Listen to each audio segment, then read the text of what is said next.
Caríssimo irmão, caríssima irmã, louvado seja nosso Senhor Jesus Cristo, para sempre seja louvado. Nós vamos mais uma vez conversar um pouquinho, ou melhor, meditar um pouquinho as coisas de Deus, meditar também a nossa religião, nossa fé, e faremos isso com o auxílio do Espírito Santo, com a ajuda do Espírito Santo, com a luz do Espírito Santo. E além do Espírito Santo, nós pedimos também que Nossa Senhora, aquela que é toda cheia do Espírito Santo, toda pura e toda santa, ela esteja conosco, ajudando-nos a compreender o mistério de Deus à luz do Espírito Santo. Em nome do Pai, do Filho, do Espírito Santo. Amém. Caríssimo irmão, caríssima irmã, estamos falando sobre a vocação sacerdotal. E a última vez eu falava que todos os fiéis participam do sacerdócio de Cristo. Diz o Catecismo da Igreja Católica, os fiéis exercem seu sacerdócio batismal através da participação, cada qual segundo a sua vocação própria, na missão de Cristo, sacerdote, profeta e rei. Mas o sacerdote comum dos fiéis, eu dizia, se diferencia essencialmente do sacerdócio ministerial. Porque o sacerdócio ministerial está a serviço do sacerdote comum. Ordena-se para desenvolver a graça batismal dos cristãos. Por isso ele é transmitido pelo sacramento da ordem. O sacramento da ordem é um dos meios pelos quais Cristo não cessa de construir e guiar sua igreja. E o que é o sacramento da ordem? Já disse a última vez, no último encontro nosso, eu dizia, o sacramento da ordem é o sacramento graças ao qual a missão confiada por Cristo aos apóstolos continua a ser exercida na igreja, até o final dos tempos. É, portanto, um sacramento do ministério apostólico. Pois bem, como o sacerdócio ministerial é ordenado para o sacerdócio comum dos fiéis, para desenvolver esse sacerdócio comum, orientar, guiar, então ele é feito por um sacramento, o sacramento da ordem. E pelo sacramento da ordem, o sacerdócio ministerial, exercido por uma pessoa, por um homem, este homem faz as vezes de Cristo, porque ele age, eu dizia, in virtute ac persona ipsius Christi, quer dizer, na força e também na pessoa do próprio Cristo. Do próprio Cristo. E aqui eu dizia está a beleza, porque você exerce uma função que é de Cristo entre os homens, e eu dizia, Cristo, o único mediador entre Deus e os homens, e o sacerdote, mediador entre Cristo e seus irmãos, porque é escolhido do meio dos irmãos por uma graça de Deus. Ninguém se arroga a esse privilégio, a esta graça, a esse dom, que é dado por Deus nosso Senhor. Então, veja a beleza. Por outro lado, a grandeza, porque é o próprio Cristo que está fazendo. Aí eu lembrava, na hora da celebração, o padre diz, isto é o meu corpo, e aquele pedacinho de trigo é o corpo de Cristo naquele momento. A substância do trigo desaparece, fica de substância da carne de Cristo nosso Senhor. E ao mesmo tempo a importância, porque sem o Padre não haveria a ação de Cristo, a graça de Cristo através dos sacramentos, através do culto. Não haveria Eucaristia e nem os outros sacramentos. Bom, há um sacramento do batismo que pode ser conferido por um diácono ou até mesmo por um leigo, em caso de necessidade. Mas o sacerdote tem uma importância muito grande. Falta sacerdote, não há missa. Não há o mistério pascal não é colocado em prática, em atuação, eu não digo que é atualizado, mas colocado em ato. Isso porque faltou o sacerdote. É tão bonito, é tão grande, que o Coriadás, como eu disse a última vez, chamava o sacerdote de o amor do coração de Jesus. O sacerdote ministerial também age em nome da igreja. Ele não é delegado da igreja, mas ele, como representa a igreja, é porque representa Cristo. Mas como se dá na prática esse exercício ministerial tão importante, tão necessário e ao mesmo tempo tão bonito e tão grande? É tão grande que, de certa maneira, quando o sacerdote está celebrando a missa, por exemplo, ele é, de certa maneira, abaixado, diminuído. Em que sentido? No sentido que ele se sente tão pequeno para um mistério tão grande que ele fica estarrecido. Como ele vai dizer, isto é o meu corpo, isso é o corpo de Cristo? Ele vai dizer em nome de Cristo. Mas com que dignidade, com que capacidade? É um dom, é uma graça. Aí o sacerdote tem que ser um homem santo, um homem de Deus, um verdadeiro, só preocupado com as coisas de Deus. Na prática, eu diria que esse ministério sacerdotal é exercido, em primeiro lugar, pela oração. O padre tem que ser um homem de oração.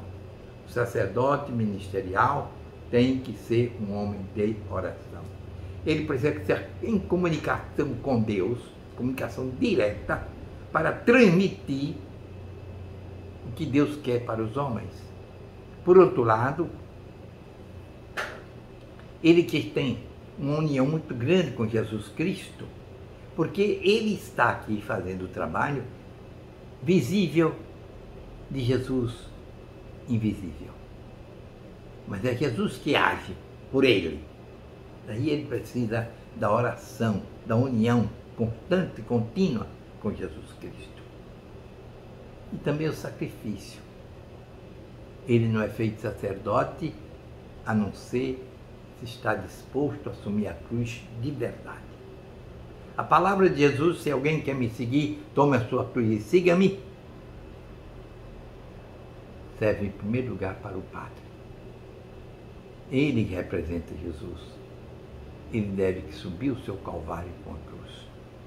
Ele deve encarnar-se no mistério da paixão de Cristo, no mistério pascal, para poder salvar os homens, como Cristo mandou. Então, oração e sacrifício. Segundo lugar, pelo exemplo. O padre pode pregar muito, pode ser muito sábio, pode ter muita força, muita vontade, mas se ele não dá o exemplo, ele destrói. As palavras voam, o exemplo arrasta. Pode pregar bonito, mas de boca para fora. É preciso que sua vida seja coerente com aquele que ele diz, com aquilo que ele prega, que ele ensina. Em terceiro lugar, pelo exercício do culto, ou dos cultos. Por exemplo, pelos sacramentos, administração dos sacramentos, o batismo, que também o diácono pode administrar, pela confirmação, quando ele tem autorização do bispo, pela confissão. O padre tem que estar à disposição dos fiéis para perdoar os pecados, o sacramento da penitência, o sacramento da cura.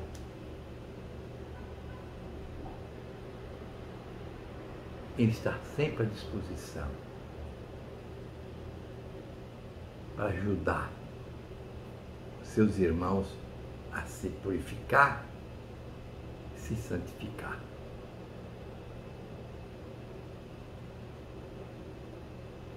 E eu diria mais, não só exercendo, administrando os sacramentos, mas vivendo, tendo uma vida sacramental. Eu confesso o meu irmão, mas eu também me confesso. Eu tenho que estar puro para dar o exemplo. O sacerdote não tem hora marcada. Sobretudo, o sacerdote exerce seu sacerdócio ministerial, sua função, sua missão, através da Santa Missa. Ali ele coloca em prática, atualiza no sentido filosófico aristotélico tudo.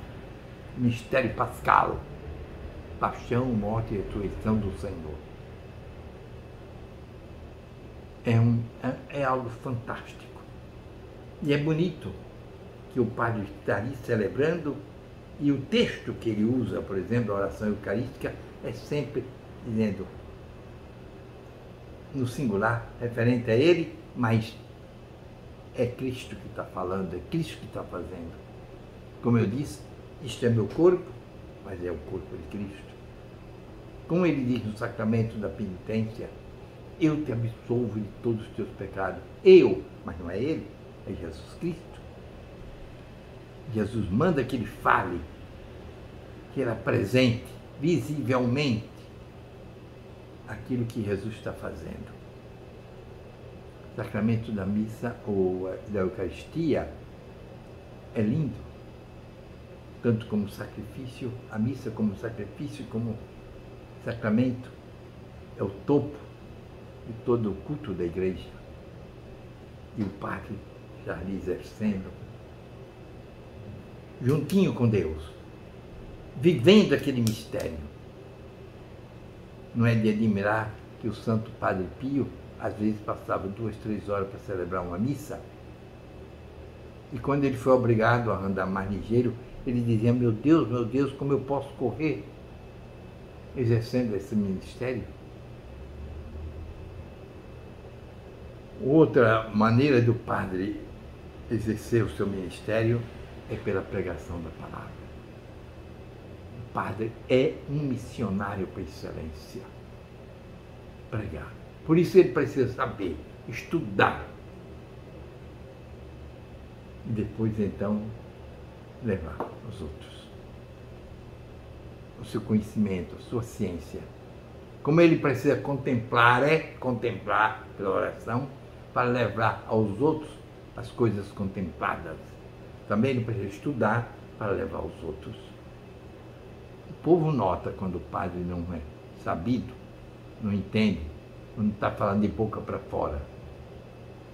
O importante é falar de coração, vivendo a palavra que ele conhece, depois transmite com amor, com fé.